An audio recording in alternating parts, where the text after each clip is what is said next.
สบายดีสบายดีสวัสดีจ้าพ่อแม่พี่น้องยินดีต้อนรับเข้าสู่ซ่องน้องตายสาวดาวคือเก่าเด้อพี่น้องมื้อนี้น้องตายสิพาไปเบิ่งโมเมนต์ผัวกับเมียเขาเงาะกันเนาะพี่น้อง ก็คือพี่สาวเพิ่นทะเลาะกับพี่อ้ายเนาะเพิ่นก็มาบ้านพี่น้องแต่ตอนนี้กับผัวเพิ่น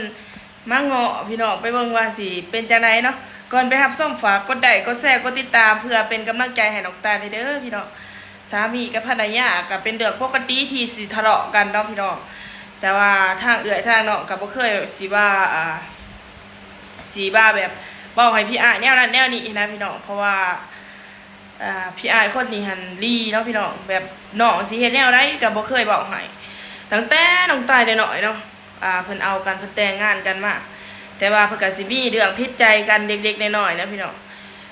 แต่ว่าน้องตายกับเบาเอิกแล้วก็อ้ายซ้ายเนาะซอยกันเบา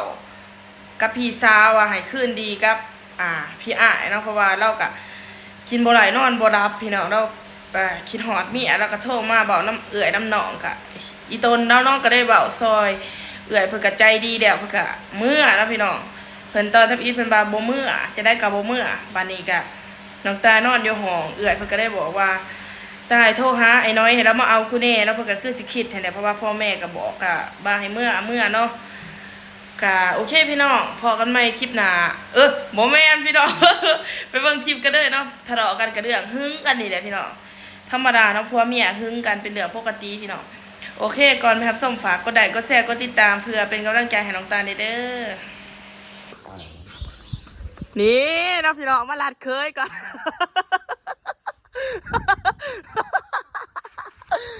ตอนนี้ก็เคยมาแล้วเนาะพี่น้อง เคยไหม นี่เนาะเคยไหมมาเลยพี่น้อง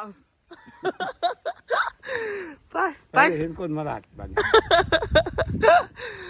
ไปตอนนี้ก็เพิ่นมาง้อเมียเพิ่นเนาะพี่น้องเข้าไปเด้อโดนแล้ว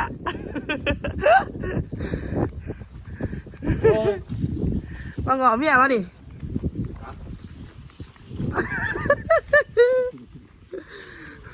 เอาเป็ดผู้ได้มาง้อตัวหนึงใช่ล่ะ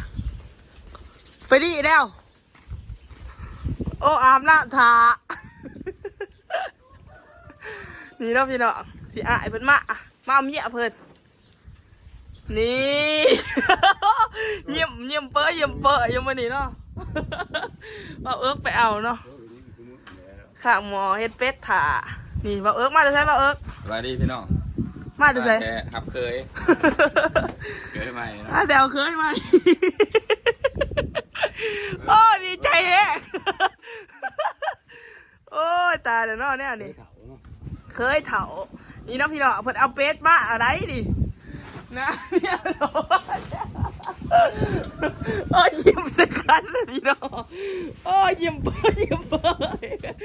ดีใจพวมโอ้ยตายแล้วเนี่ยดิ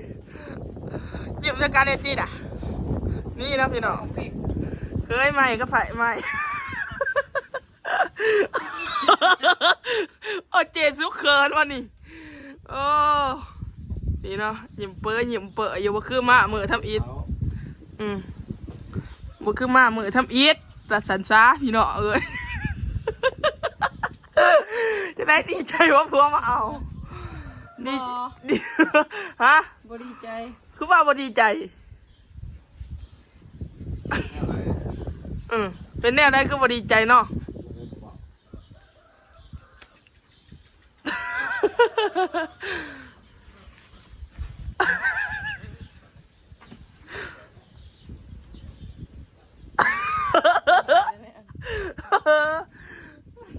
นี่เนาะบอกเพิ่นเอาเป็ดมาพี่เนาะ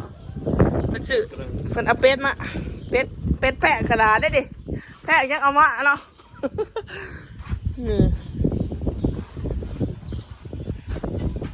จะมาแพะหมดจัก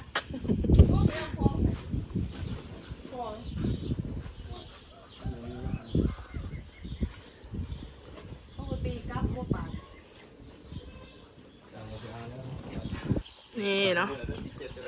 เดือดแปลงมีว่าได้บังนะเอาไปซื้อเอานี่เนาะพี่น้องเดี๋ยวสิมาสัมผัสพี่อ้ายเนาะว่า เป็นจังไรเนาะอยู่ผู้เดียวสิหามื้อขึ้นจะได้เนาะหนาว หนาวเหรอ อันอยู่ผู้เดียวสิมื้อดีเนาะหายจักมื้อ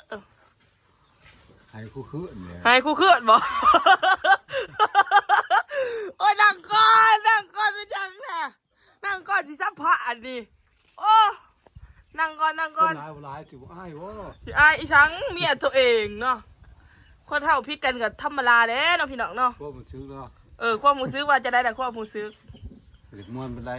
โอ้บ่อยากม่วนปานใดเนาะ บ่มีเงิน บ่มีเงินแน่แล้วก็เมียก็บ่มาแน่บ่ พี่น้อง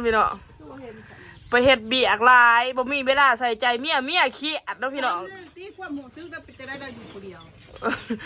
ไปเฮ็ดเบียกหลายเนาะบ่มีเวลาใส่ใจเมียขี้อัดพี่น้องเมียมาบะมาเงาะเมียเนาะมื้อนี้ก็ได้เป็นจะได้ความรู้สึกอยู่ผู้เดียว มวนเป็นไร ดีใจนะว่าบัดนี้ได้มาหาเมียนะมันเมียหันคิดฮอดแฮะอดบ่ได้พี่น้องให้น้องตายโทษไอ้ผู้หันมาเอาเนาะ เพิ่นบอก เพิ่นบอก เพิ่นบอกว่าตายโทษหาอ้ายมึงให้กูแน่ให้เรามาเอากูแน่เพิ่นมานี่เนาะพี่น้องหาสิมาเฮ็ดเป็ดเนาะมื้อนี้เจซุกเป็นจะได้เจซุกดีใจอยู่ว่าผัวมาเอาฮะแม่มาเลยตี ดีใจ ดีใจแห้งบ่เป็ดนะแพ้บ่แพ้เขาขายจะกินพี่กันดูเด้อจักสิได้กินเป็ดกูเถื่อแต่ละเถื่อเนี่ยบ่ได้กินได้เป็ดเพิ่นพี่น้องเอ้ยเพิ่นแพงเป็ดเพิ่นแต่ละเถื่อนี่เพิ่นบ่ให้กินได้เดือดแปลงเอานี่น้องพี่น้องเคยใหม่มากก็ได้ว่าตอนทับเพิ่นเอาเป็ดมา เคยใหม่เป็นไทยเคยเก่าเคย ดีบอกเข้าไปโทษตรงว่ามีแต่ข้าวแซ่บมากสิดีบอก ขอเดิมต้นใหม่กับเมียเก่าคนนี้ได้บ่ตั้งใจมางอมาขอคืนดี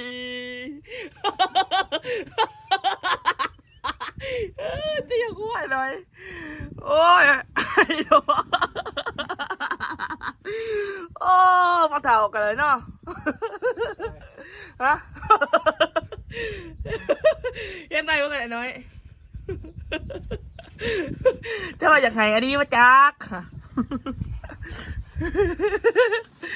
ถ้าอันนี้ก็ยิ้มเด้ออยู่ดีใจพวกมึงอ่ะโอ้ยตายโอ้พี่น้องเนาะตอนนี้เพื่อกะดีกับพัวเพิ่นเด้อดิเพิ่นกะสิเมื่อบ้านเพิ่นกินหอดพัวแห้งคนมา ไอ้มันนี่หล่นว่ามันหล่นมันบ่นี้ฮะ ตอนทับอิดบอกว่าบ่โทรหาเราดอกปัดน้องตายอัดประตูเขาเนาะเพราะว่ามาจับตายโทรหาไอ้น้อยมาเอากูเด้นี่ก็แม่นั่นแหละ ดีใจบอกเอา ก็แม่นั่นแหละตามที่บักซ่ามันบอกอยู่ว่าถามรถอีแอนคันบ่เชื่อพอเฒ่ากะกินเบียร์มาแต่ไสพ่อใหญ่ได้ฮะ โอ้ยมาแต่ละร้าน โอ้มาแต่ละร้าน พูดมันคนละ ไปตัดผมใหม่โอ้ขักเนาะเบิ้งปิ่นเบิ้งทรงผมใหม่โอ้หล่อเฮ้ย ตันมาตะหันเบียด ปลาทองตาน้ำเบียดลูกเบียดบ่ปลาทรงผมพญายได้เดี๋ยวจะได้พี่น้อง งาม ได้ดูเคยใหม่บ่ ได้ดูเคยใหม่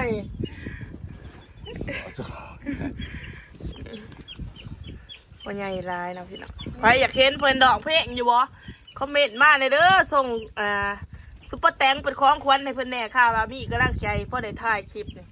พอได้ห้องเพลงให้พักในพญายได้ ยังซุปเปอร์แตง เงินเฮ้ยเงินส่งมามันก็ได้ออกเป็นเงินเดือน ซุปเปอร์แวง เปิดแตงนี่นะพี่น้องโอเคพี่น้องเดี๋ยวไปเบิ่ง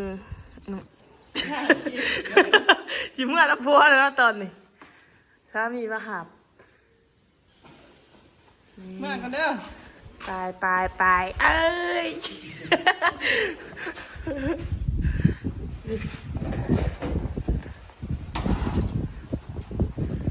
จะเปิดเมื่อแล้วพี่น้อง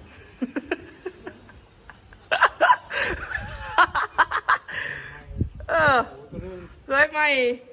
เอาเป็ดผูมาแตงเอาตัวหนึ่งไปโชคดีเด้อ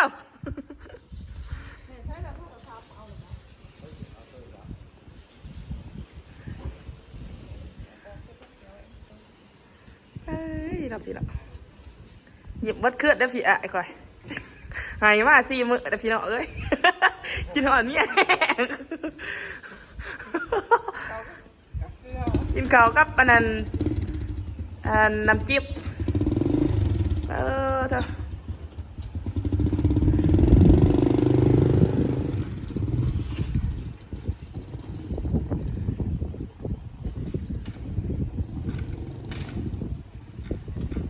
โอ้ อันนั้นนานข้อโอ้ยยีโดนจะได้แดดขี่โบเห็นไฟได้เอามากัด